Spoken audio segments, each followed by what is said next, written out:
Евангелле паводле Марка. Езус зноў пачаў навучаць каля мора, і сабралася каля яго мноства народу, так што ён увайшоў у човен і сеў у ім на моры, а ўвесь народ быў на беразе каля мора.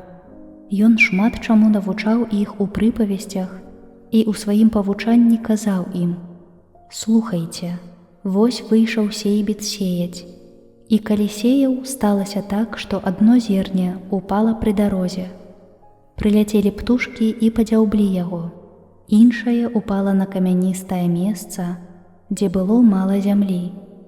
І адразу прарасло, бо зямля была неглыбокая.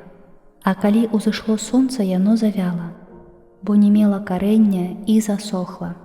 Іншае упала ў церні, і выраслі церні і заглушылі яго, так што яно не прынесла плёну. Іншае упала на добрую глебу і прынесла плён, які ўзышоў і вырас. І адно урадзіла ў 30, другое ў 60, а іншае ў 100 разоў. І сказаў: «Хто мае вушы, каб слухаць, няхай слухае». А калі застаўся адзін, тыя, хто быў вакол яго разам з 12, пыталіся ў яго аб прыпавесці. І ён сказаў ім: «Вам дадзена таямніца Божага валадарства, а для тых, хто звонку, усё адбываецца ў прыпавесцях, каб яны глядзелі і не бачылі, слухалі і не разумелі, каб не навярнуліся і каб не было адпушчэння ім».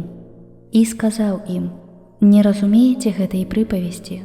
А як жа зразумееце ўсе іншыя прыпавесці? Сейбіт сее слова. Пасеянае пры дарозе – гэта тыя, у якіх сеецца слова, але як толькі пачуюць яго, адразу прыходзіць сатана і забірае слова, пасеянае ў іх. Пасеянае на камяністых месцах – гэта тыя, хто як толькі пачуе слова, адразу з радасцю прымае яго, але не мае ў сабе кораня і не сталы. Потым, калі за слова настане ўціск ці пераслед, адразу спакушаюцца. Іншае, пасеянае ў цернях, гэта тыя, хто чуе слова, але турботы свету, зман багацця ды іншыя жаданні ўваходзяць у іх і заглушаюць слова, і яно становіцца бясплодным. А пасеянае на добрай глебе – гэта тыя, хто слухае слова, прымае яго і прыносіць плён. Адзін у 30, другі ў 60, а іншы ў 100 разоў.